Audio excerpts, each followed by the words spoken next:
నమస్తే, welcome to our voice. నేను journalist నవత. ఇటీవల మళ్ళీ విరుచుకుపడుతుంది కరోనా మహమ్మారి. దీని గురించిన పలు అధ్యయనాలు కరోనా వైరస్ శ్వాసకోశ వ్యాధులకు కారణమైనప్పటికీ శరీరంలోని అనేక భాగాలపై దుష్ప్రభావం కలిగిస్తుందని తెలిపాయి.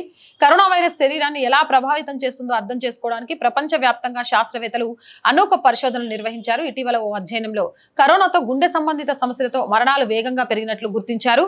కరోనా తర్వాత ప్రపంచవ్యాప్తంగా గుండెపోటు, కార్డియాక్ అరెస్ట్ కేసులు పెరిగాయని పలు నివేదికలు పేర్కొన్నాయి. వైరస్ వెలుగులోకి వచ్చాక గుండె సంబంధిత మరణాలు పెరిగినట్లు శాస్త్రవేత్తలు చెబుతున్నారు.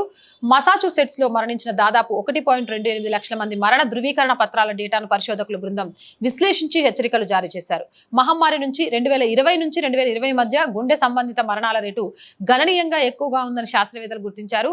మసాచుసెట్స్ జనరల్ హాస్పిటల్లోని కార్డియాలజీ విభాగంలో professor, research director Jason H Wasfy మాట్లాడుతూ కరోనా ఇన్ఫెక్షన్ గుండె ఆరోగ్యాన్ని ప్రభావితం చేసిందని గత అధ్యయనాలు స్పష్టం చేశాయని తెలిపారు. వైరస్ ప్రారంభం నుంచి గుండెపోటు, కార్డియాక్ అరెస్ట్ తో ఎక్కువ మంది ప్రాణాలు కోల్పోతున్నట్లు గుర్తించామని చెప్పారు. మయోకార్డియల్ ఇన్ఫ్రారక్షన్ లో ఆసుపత్రిలో చేరే వారి సంఖ్య 20 నుంచి 34% తగ్గిందని ఆసుపత్రి డేటా చూపిస్తోందని పేర్కొన్నారు.